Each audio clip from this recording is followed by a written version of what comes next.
Handbyggt byrjaði rauninni á sama tíma og ég byrjaði með tímariti í boði náttúrunnar. Ég hafði búið 7 ár út í New York, kem heim til Íslands og minnst bara íslensk náttúra geðveik. Og ég byrjaði að ferðast landið og taka fjölskylduna í útilegur sem ég hafði ekki gert einhvern veginn í mörg ár.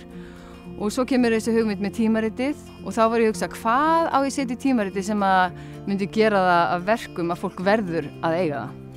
Og ég fór eitthvað svona að pæla, að hugsa og svo fór ég að rifja upp það þegar ég var að ferðast sumar áður landið og þar hafði ég hugsað, nú förum við eitthvað fínt út að borða.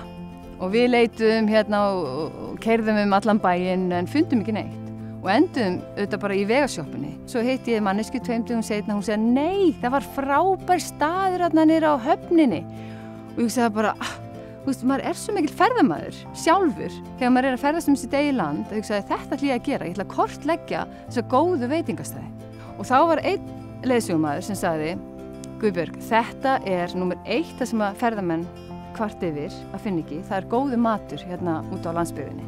En þá hugsaði ég, fyrst að þetta eitthvað sem að ferðamennum vantar, þetta ekki til og þá ákvað ég bara að búa til sérstakt konsept bara með þessu og kalla það Handbyggt Æsland.